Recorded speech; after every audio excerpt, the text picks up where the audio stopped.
آئے تو اس کا مطلب یہ ہے ہم نے سمجھائیں گے کہ دین و بیانت کیا ہے اور محمد عربی کی عظمت کیا ہے. بلکہ اقبال کی زبان میں اقبال کو بار بار کوٹ کرنا پڑتا ہے. محمد کی محبت دل میں حق کی شرط اول ہے. ناٹ کنڈیشن، شرط اول محمد کی محبت. کوئی نماز روزے عبادتیں بعد کی چیزیں ہیں جناب. درخت کی جڑ ہے تبھی تو سب کچھ ہے. شرط اول ہے اسی میں ہو کر خامی تو سب کچھ نامکمل ہے. اور اقبال سمجھدار شاعر تھا، اردو میں جتنی بات کرنی تھی اتنی کرتا تھا. بڑا لیول دیکھنا ہو تو فارسی شاعری کا ہے. جب یہی اقبال فارسی میں پہنچتا ہے تو پھر الگ جوش ہوتا ہے.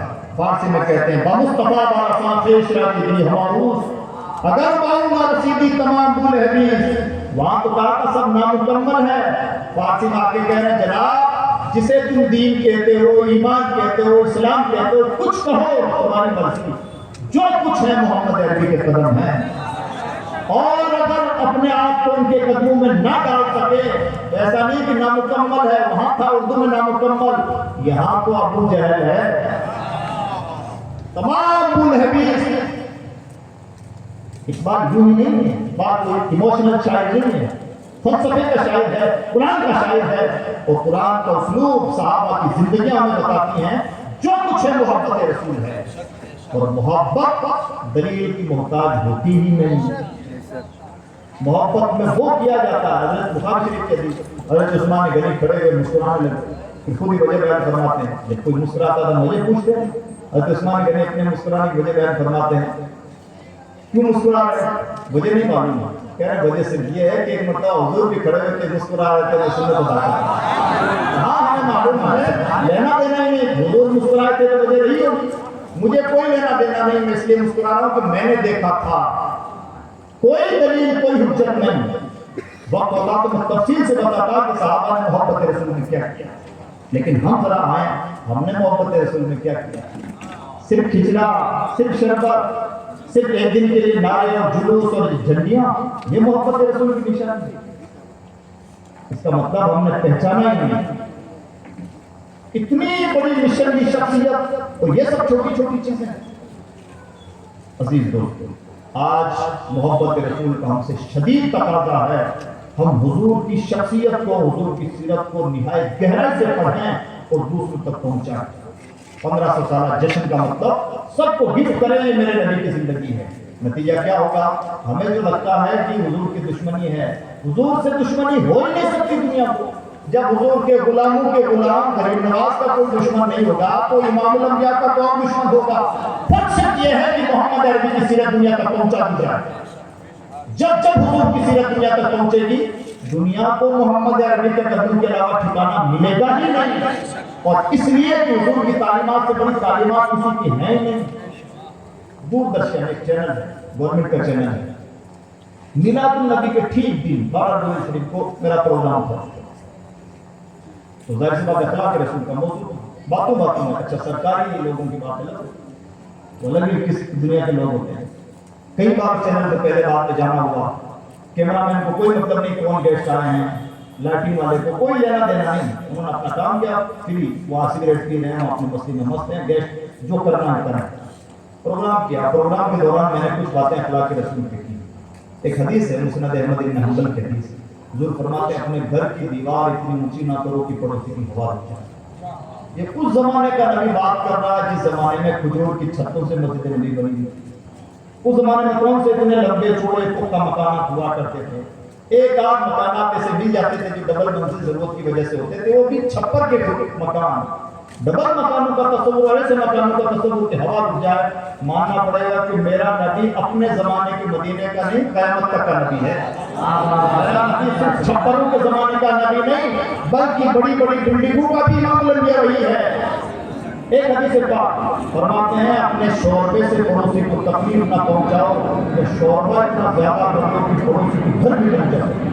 یہ بھی عزت کا نظر اتنے دور تک جا کے وہ سوچتا ہے کس کو کس کی مجھے جناب. ہمیں کیا لینا دینا کہ کون بھوکا پیاسا کیا پڑوسی جی رہے مر رہے ہیں، کوئی لینا دینا نہیں.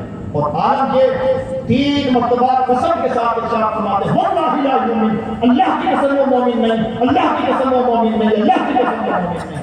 صحابہ کہاں جاتے تھے جانے کس بدبخت کے بارے میں امام الانبیاء قسم کے ساتھ یہ بات ارشاد فرما رہے ہیں۔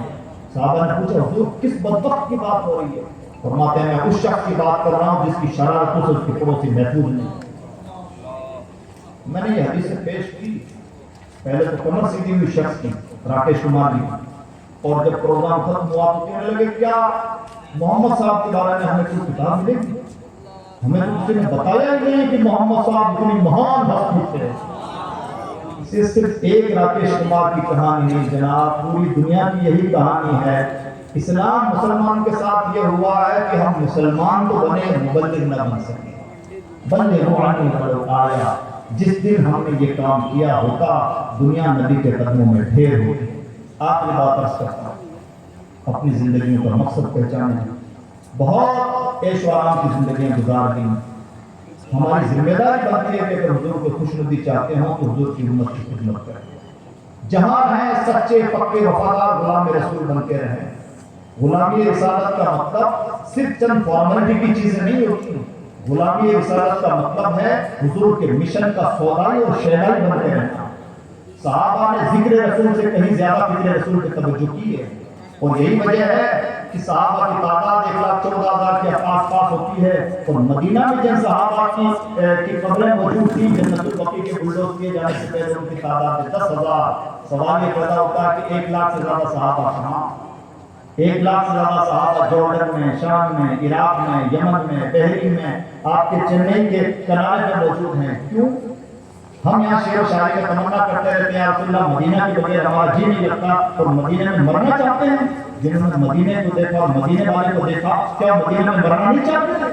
کیا وجہ ہے کہ صحابہ کرام مدینہ میں موجود نہیں تھے؟ صحابہ صرف ذکر رسول کے دعوے دار نہیں تھے، وہ فکر رسول کے شہنائی اور سودائی تھے۔ نتیجہ یہ ہے انہوں نے مدینہ میں رہنے سے بھی زیادہ اس بات کو ترجیح دی ہم دنیا میں پھیل جائیں رسول اللہ کا مشن پھیلا ہے۔ اور یہی وجہ ہے کہ اسلام دنیا کے گوشے گوشے تک پہنچا ہے۔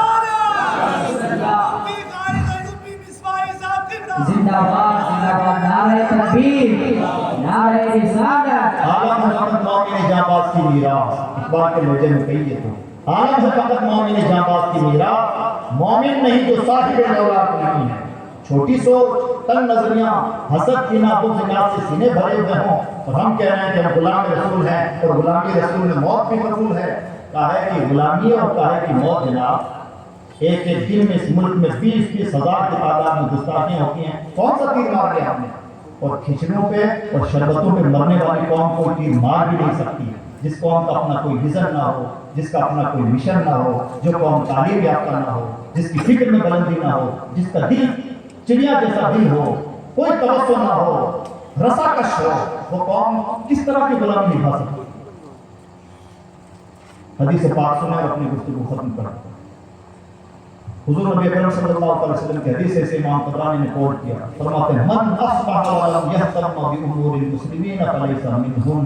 جس شخص کی لفظ ترجمہ ہے، جس شخص کی ایک صبح اس حال میں ہو کہ اسے امت مسلمہ کی فکر نہیں، وہ مسلمانوں میں سے ہے ہی نہیں۔ اگر مفتی اشرف صاحب آپ سے کہتے ہیں جناب آپ مسلمان نہیں تو ہم آسمان سر اٹھا لیں، مفتی صاحب نے ہم بڑا احترام کرتے تھے، مفتی صاحب نے ہمیں کہہ دیا کہ مسلمان نہیں۔ مفتی صاحب اور ہم سب جن کا کلمہ پڑھتے ہیں وہ کہہ رہے ہیں کہ وہ شخص مسلمان نہیں، ان کے فتوے سے بڑا فتویٰ کس کا؟ اور کس کے بارے میں کہہ رہے ہیں جناب؟ ہم اور آپ جیسے مسائل میں الجھے ہوئے لوگوں کے بارے میں نہیں، جس شخص کی ایک صبح زندگی نہیں، سال نہیں، ہفتے نہیں، ایک صبح سال میں ہو کہ امت مسلمہ کی فکر نہیں، وہ مسلمانوں سے ہے ہی نہیں۔ زندگی کا ڈیلی کا شیڈول ہونا چاہیے، جیسے صبح سے شام کی کمانی ہوتی ہے نا، آج ان سے ملنا ہے، ان سے پیسہ لینا ہے، ان سے پیسہ دینا اور یہ کام بنانا ہے، ڈیلی روٹین کا حصہ ہونا چاہیے۔ آج حضور کی امت کے لیے یہ کرنا ہے، کل حضور کی امت کے لیے یہ کرنا ہے، اور اس وقت حضور کی امت کے لیے کرنے کے بہترین کام ہیں ایجوکیشن کے محنت کی۔